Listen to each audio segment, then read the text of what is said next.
และอีกหนึ่งในสัตว์เลื้อยคลานของอนิแมนเอิ้นว่าสัตว์ที่ยังมีชีวิตอยู่เวลามันเลื้อยไปตามดินพี่น้องสิเห็นตีนมันเห็นบ่ตีนเบิ่งตอนมันตายบัดนี้เนาะพี่น้องแล้วมันสิหลุดออกเป็นขอเป็นบ่วงแต่ละบ่วงที่เซาจอยเว้าให้ฟังว่าแต่คือซากศพของขี้เข็บคือที่เซาจอยนำมาให้เบิ่ง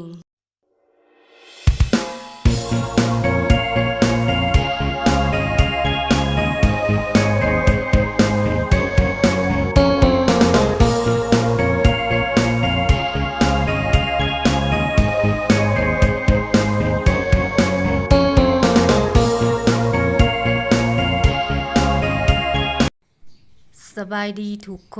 นมื้อนี้สาวจอยสิพาไปเลาะป่าเลาะเบิ่งแมงขนุนหรือว่าแมงแข้งแมงจักจั่นหลายๆอย่างอยู่ตามป่าไปเบิ่งนำกันเลยพี่น้องว่าเฮาสิไปแล้วเฮาสิเห็นหยังก่อนหมู่เบิดอยู่ในป่านี่ตอนทำอิฐก็สิไปหาเลาะเบิ่งควายแมงขนุนซะก่อนเพิ่นว่าช่วงเดือนนี่ช่วงเดือนพฤษภาเดือนมิถุนายนนี่มีหูแมงขนุนได้อยู่ตามป่าไข่กำลังเต็มท้องอยู่ไปเบิ่งนำกันเลยพี่น้องหูแมงขนุนมันสิเป็นแบบใดเคยแต่กินบ่เคยหาหูมันจักเถื่อเห็นกันแล้วบัดนี้มันอยู่ในเงาไม้แล้วมันก็สิเป็นขี้ควายอยู่ในเงาไม้เนาะแล้วมันก็เป็นหูลงไปในเงาไม้เป็นควายแบบควายแมงจิโลแต่ว่าเป็นหูสั้นๆดักลงอยู่เงาไม้เห็นแต่เพิ่นขุดบางหูน่ะก็มี6-7 โตถ้าเฮาไปพบบอนมันอยู่แท้นี่เฮาขุดลงควายหนึ่งเป็นของผู้ใดพี่น้อง200-300 โตอยู่ถ้าว่าบอนมันอยู่แท้บ่แม่นขี้ตัวอันนี้ตัวจริงสาวจอยเคยเห็นแล้วหลังจากนั้นเฮาก็ไปเลาะป่าเห็นหมากไม้ป๊าดตัวอย่าคือหมากสมพอพี่น้องแต่ว่ามันบ่แม่นหมากสมพออันนี้มันเป็นหมากไม้ป่าแดงหุ่งอยู่นกมันสิมักกินถ้าว่าตอนมันดิบนี่มันสิเป็นหน่วยเขียวๆแต่อันนี้มันสุกแล้วมันแตกออกทางในมันสิเป็นสีเหลืองสีส้มแบบนี้แนมเบิ่งเป็นตาแซ่บขนาดเลยสุกเหลืองเต็มต้นอันนี้ก็คือหมากไหม้อีกประเภทหนึ่งเป็นประเภทหมากไหม้ส้ม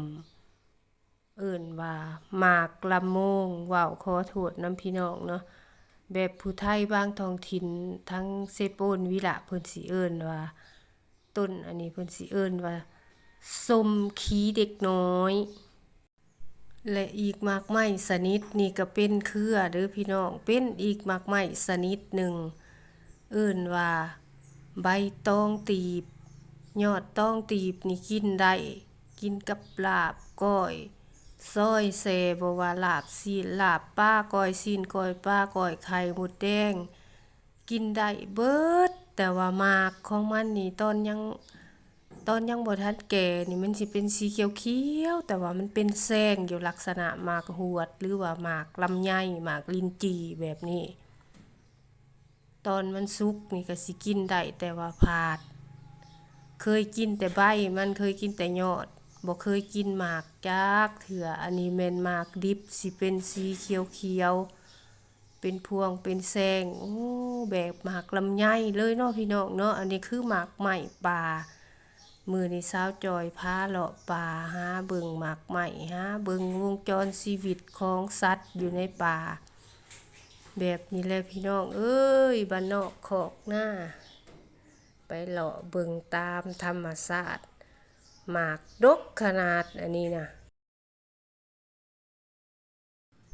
เลาะมาฮอดนี่ก็มาเจอต้นหมากขีก้าอันนี้พี่น้องเพิ่นว่าต้นหมากขีก้าหมากมันเป็นพวงเป็นแซงอยู่แบบลักษณะอย่าคือหมากเกลือไผเนี่ยเคยเห็นหมากเกลือแต่ว่าอยู่ในลำต้นของมันนี่มันสิเป็นน้ำถ้ามันเกาะแขนเกาะมือเกาะแขนเกาะขาเฮานี่มันสิเป็นบาดแล้วก็เป็นน้ำนองใสๆย่อยอยู่มันมีผิดเด้อพี่น้องเด้อไผเห็นก็ให้ระมัดระวังคันว่าอยาก ตัดอยากอิหยังก็หานะให้มีความระมัดระวังในมันเป็นน้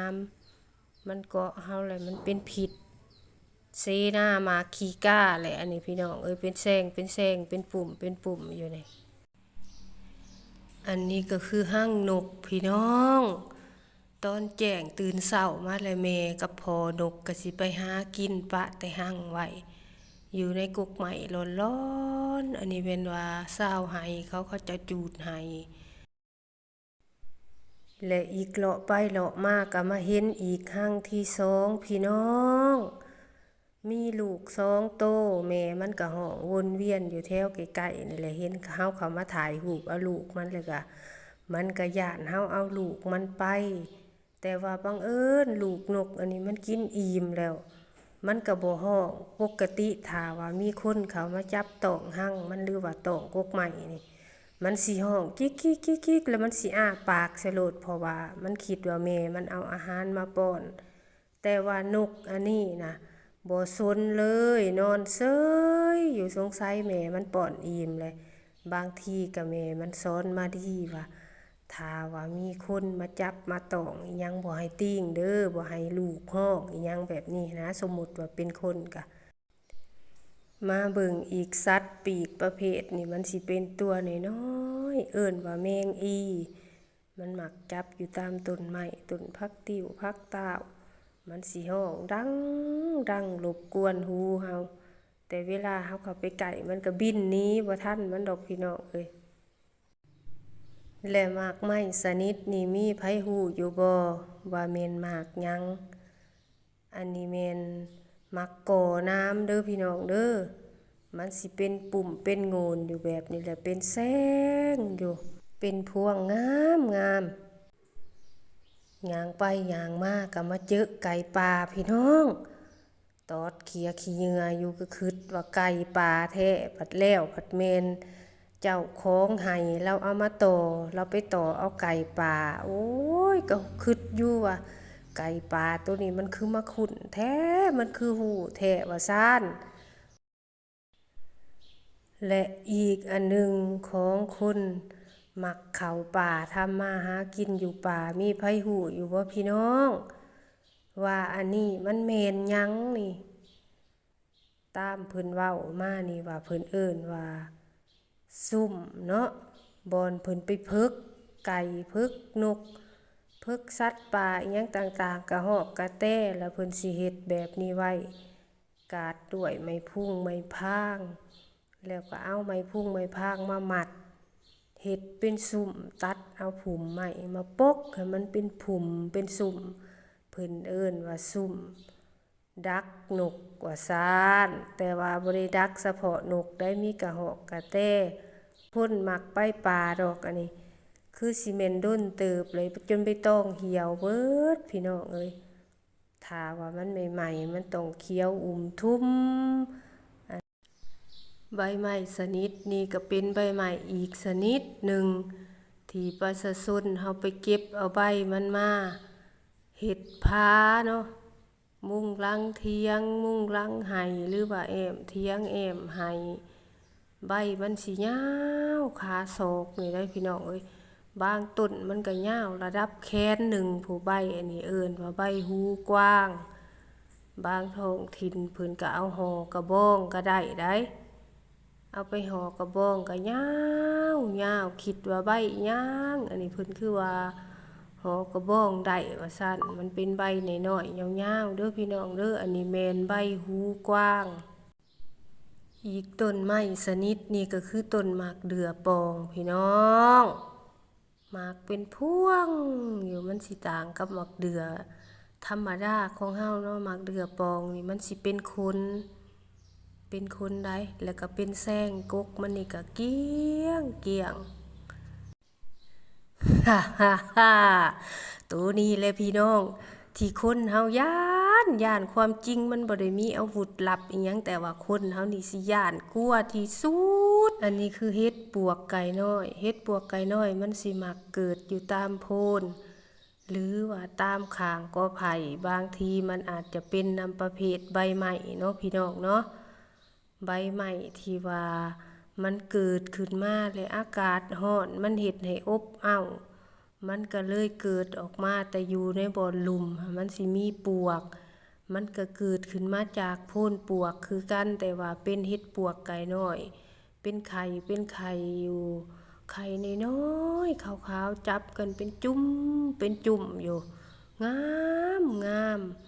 ถ้าว่าไผดุเก็บแล้วเก็บก็เด็ดตีนไปพร้อมเด้อพี่น้องเด้อและอีกหนึ่งในสัตว์เลื้อยคลานก็คือเป็นสัตว์ตัวสุดท้ายที่ค่อยเลาะเห็นอยู่ในป่าอีกอย่างหนึ่งว่าขี้เข็บกือหรือว่าบงกือตีนของมันสิหลายได้พี่น้องมันกระโตมันเป็นขอเป็นป่องอันนี้แม่นว่าสัตว์ที่ยังมีชีวิตอยู่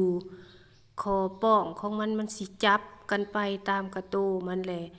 อยู่ในป่องหนึ่งมันสิมีตีนคู่หนึ่งตีนเบื้องซ้ายและเบื้องขวาเป็นประเภทสัตว์เลื้อยคลานมันสิเลื้อยไปตามดินตีนมันหลายแต่ในประวัติศาสตร์ของมันนี่ได้ยินว่าตามเพิ่นเว้าเนาะตามเพิ่นเว้าว่าถ้าว่ามันครบผู้ใดนี่หาหมอมาบ่ครบตีนของมันแหละแม่นว่าปัวบ่ดีมีแต่ตายอย่างเดียวว่าซั่นแต่ว่าบ่เคยเห็นมันครบเนาะพี่น้องก็ควรระมัดระวังเพราะบ่เชื่อเฮาก็บ่ต้องลบหลู่